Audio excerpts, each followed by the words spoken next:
I think this year, 2020, is going to be a good year for gaming. And I say this because I think about all the games that are going to be coming out. And I gotta say, I'm really interested. For the last few years, it's been pretty good, but this year in particular, I'm really curious as to, what's going to be coming out. And, well, I thought I'd discuss some of the games that I'm looking forward to for 2020. And I guess we'll start with the Resident Evil 3 remake. Resident Evil 3 remake. Oh my god. The Resident Evil 2 remake was phenomenal. One of the best Resident Evils in the series, if you ask me. Hell, man, I'm even wearing my Resident Evil 2 shirt today. I love the Resident Evil 2 remake, and I love Resident Evil 3, and when I originally heard that they were doing a Resident Evil 2 remake, I thought it would be cool if they combined 2 and 3 together, because, they take place right around the same time. But to know that we're just getting a Resident Evil 3 remake is really cool, because I hope it brings more attention to the original 3 as well. With Resident Evil 3, I always thought it kind of got the shaft, and I'm guilty of that too. I love it. I love the game. I just haven't beaten it as much as Resident Evil 2 or 1. So hopefully with this remake, it's going to get a lot of people familiar with Resident Evil 3 and Nemesis. I mean, I've been reading a little bit about the game, and I've heard that save rooms may not even be safe anymore, which is going to be kind of interesting. And I'm not going to lie, it was kind of goofy in Resident Evil 2 when you're being chased by Mr. X, and then you just go into a safe room, and then he just, walks away. In the original Resident Evil 2, it kind of, just as a video game, it made more sense because you had to go to a loading screen and everything like that.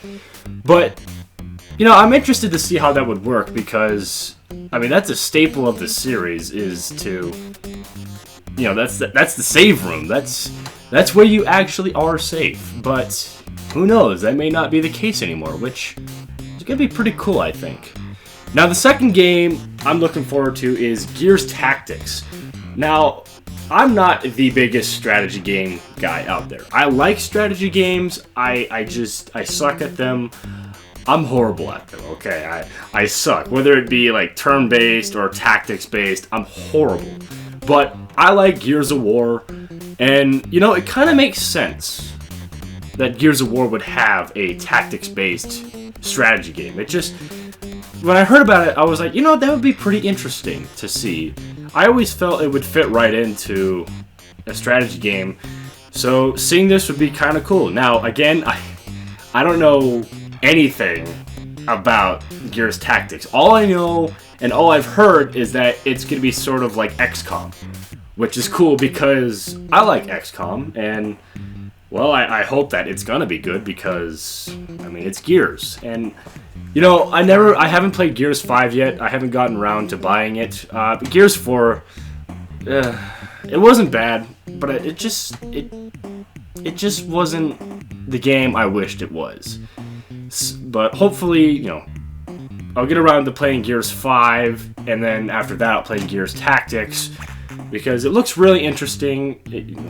I haven't seen any gameplay of it. I don't even know if there is gameplay of it out there, but I'm really interested to see what that's going to be like. And, when I saw that, I instantly thought of Halo Wars, and I was just like, because I really liked Halo Wars, and I was like, well, I kind of wonder what they're going to do with Gears. Hopefully it'll be good. At least I hope it will be, and, well, we'll see more of that in the future when it comes out. Third game I'm really looking forward to, HuniePop 2. Now, I love the first HuniePop, okay? Underneath all the big anime titties and the waifus and everything, it's actually a really good puzzle game. And I played the hell out of it. I did a review for it. It's on here. Still one of my favorite puzzle games of all time. And with the sequel, Honeycam Studio, I didn't really get into as much. I don't know, to me, HuniePop is just perfect as a puzzle game. A puzzle game dating simulator with big-breasted anime waifus. What more could you ask for? Well, they brought up the trailer for Honey Pop 2, what was it, last year? Or like 6 months ago or so? And I was like, man, I can't wait until this comes out. And I legitimately mean that because, like I said, I loved the first game, and it's going back to that style. So I'm really curious to see what they have to offer in this. I really hope we see some returning characters from the original. I think it would be kind of funny. Obviously, some new characters. And yeah, I mean, it's just that's the sequel I was wanting forever for Honey Pop. That is. Not much else to say. I mean, we kind of know what it is. Even it's the Honey Pop 2. There's probably just gonna be more anime titties in it. And you know what? If that is all it is, I welcome it. I'm not gonna lie.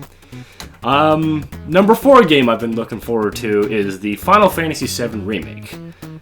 I don't think anyone who's into RPGs isn't curious about this because, I mean, it's been how long since the original came out, and people have been requesting a remake forever now. And, you know, I have the demo downloaded on my PlayStation. I've yet to play it. And honestly, there's a part of me that just kind of wants to wait for the release. But I know better, and I'm just going to play the demo. So, with that being said, you know, everyone's telling me it's very similar to Final Fantasy 15, which I liked Final Fantasy 15. I never beat it, and I still... Actually, there's a lot that I need to do in 15, but I really enjoyed it. I'm hoping I really enjoyed the Final Fantasy VII Remake. I mean, man, if this is a bad game, the Square Enix fanbase will probably explode. I mean, just saying. Now, the one thing I am really a little... I don't know if concerned is the right word, but just... I don't know. Is the episodic nature that it's going into, because... I don't like that in games. I'm not gonna lie. I don't like it when they do that because I just want the full product right there, you know. And the game is retailing for $60. So if, you know, I pay $60 for this game and the only portion of the game I'm getting is just in Midgar, yeah, that's gonna annoy me a little bit. I'm not gonna lie. It's like when, you know, Call of Duty Modern Warfare now started doing its whole season thing, which is stupid.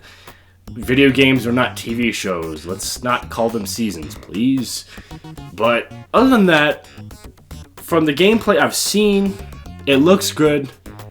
I really hope it is good for the sake of Square Enix and for the sake of the fan base. I'm really hoping it's good, and I mean, honestly, there's a part of me that kind of wishes it was turn-based, but I understand why they didn't do that. But hey, you know, if it's good, it's good. Who cares, right? Game number 5. This is a no-brainer for me, but man, Halo Infinite. Now, Halo 5. I hate that game. I hate that game so much. I don't understand what they were thinking when they wrote that story. And here's the thing. Halo is not the best story in video games. Okay? Even though it's my favorite franchise, I can tell you right now, it's not the best. I don't even know what is the best story in video games, to be quite honest with you. But Halo has always been very consistent in having a good, solid storyline. I even thought that Halo 4 had a pretty decent storyline. Halo 5 just took a big old dump on the series, and I'm really hoping that Halo Infinite just... Even if the opening cutscene is Master Chief just waking up from a dream, and the dream was Halo 5, I would be okay with that. Dead fucking serious when I say that, because... Oh, it was so bad. And, you know, it's funny, me and my friend who lives in Japan, I was telling him, man, we should just go through Halo 5. And he was kind of like, I don't know about it. And he's like, you know, why would you want to go through it? I know you hate it. And I was like, yeah, I just want to rip that game apart. I mean, the gameplay isn't horrible. In fact, the gameplay is pretty good. But the multiplayer was okay. And honestly, I mean, I kind of got bored of it for a while. It just Halo 5 was not a good Halo game, in my opinion. It wasn't a horrible game in general, but it just, man, and I like that they kind of, downplayed the armor abilities in Halo 5 and just gave you the ground pound. Like, what the Spartans could do in Halo 5 is actually pretty sweet. I'm not gonna lie. I like the ground pound. I like the Spartan dashes and everything like that. I'm fine with that being in the game. I just hope that the story is really good because, for one, and also, I'm glad they're bringing back the old art style because the Halo 5 and Halo 4 art style, for the Covenant especially, is fucking ugly to look at. They're hideous. I talked about it in my Halo 5 review. Go check it out. It was just terrible. And, Halo 5 had the microtransactions, and that definitely hurt the game. I'm a big fan of customization in Halo, and that totally just nerfed all the customization and took most of the enjoyment straight out of it. So Halo Infinite, I'm hoping it's going to be really good. I hope this is the game that really gets people excited for Halo again. What they've been doing with the Master Chief Collection is excellent. They brought Reach to it. They got ODST in there, and I'm just like, that's amazing. So now all you got to do is follow that up with Halo Infinite, and I think everything will be good from there. Like I said, I hope it's really good. Who knows? I could be disappointed again, but I think they're gonna be okay. I think they've kind of heard what the fans want this time around, and that's a good thing because respecting the fans is always something that I think they should do. Game number 6, the newest Guilty Gear game. I love the hell out of the Guilty Gear games. So, my first game was Guilty Gear XR Sign on PlayStation 3. I eventually bought it for PlayStation 4. I didn't bring the special edition up here, but I have the special edition too. I bought Guilty Gear Sign 3 times. Then I got Revelator and Revelator 2, and I absolutely love those games. And I went back and played the original Guilty Gear. I have that on Steam, and I'm going to be getting the Guilty Gear X games pretty soon. So it has become my favorite fighting game series, and which I didn't think they were able to do that. For me, Street Fighter was always the king, but now Guilty Gear is king. So the newest Guilty Gear, again, I haven't seen very much of it. I'm kind of one of those people where I want to be surprised in a way when a game comes out. That's kind of what I want. I want to be a little bit surprised because I don't know. It's just kind of more exciting for me. But what I do know is that I've heard the creator say that he's gonna make it a little more simplified, and I absolutely love how technical the Guilty Gear games are. I love everything about it. It's such a wonderful fighting game, and when you learn the system and you learn everything about the game, it is fighting game royalty. And I'm not gonna lie, when he said, I want it to be a little more simplified, that has me a little bit worried because I love how technical Guilty Gear is, and it's always been that way. The XR games in particular are very, very technical, and I absolutely love it. It feels like I am in total control of my character. And when he said that, I'm like, okay, I mean, this could be good for the series. Obviously, I just hope that it's not too simplified. Like, I hope we're not just mashing one button to do a bunch of combos. Like, you know what I mean? Looking forward to it, but a little skeptical, I won't lie. The last one I want to mention is Doom Eternal.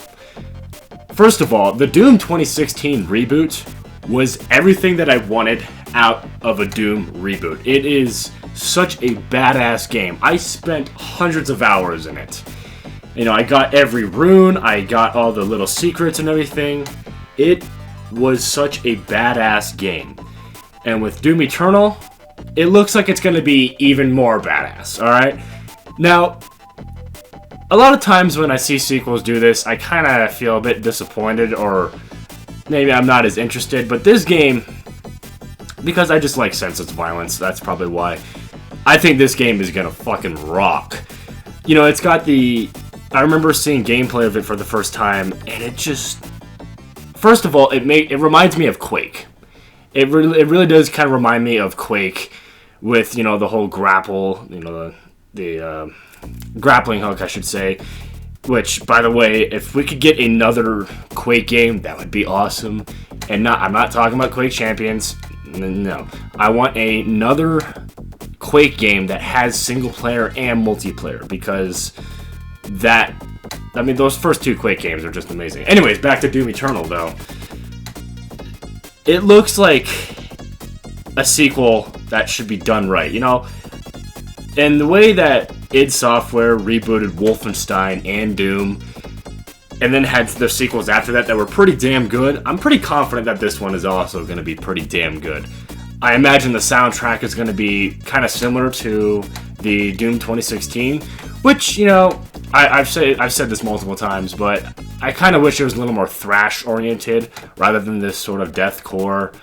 But you know what? Whatever. It was still a pretty cool soundtrack overall. Let's see what else. You know, with the multiplayer in Doom 2016, I didn't play it all that much, to be quite honest with you. I played maybe like 3 matches and I got bored of it. And hopefully Doom Eternal has a pretty cool multiplayer, because there was a lot of potential in the Doom 2016 reboot's multiplayer. And I hope that they're able to really, I hope it hits its stride with Eternal. And even if it doesn't, I'm still going to play the hell out of the single player. I mean, to be honest, that's what I usually play in games nowadays anyways, is single player. Online is kind of, I mean, I play it once a week with my friend, and we'll play it for like 8 to 12 hours. But, yeah, overall, online multiplayer is okay. But God, man, that single player, I'm hoping it's going to be amazing. And it looks like it's going to be amazing. And, yeah, I mean, those are the games I'm looking forward to in 2020. Now, obviously, some of the release dates may change, but so far, these games are prompted to release in 2020. What are some of the games that you guys are excited for? Do you have any games that you're looking forward to? Maybe some I missed. I mean, these are just games that I had a vested interest in, so I can't wait for them, and hopefully it'll be a good year for gaming. I think it will, though. So, now that's going to do it for this one.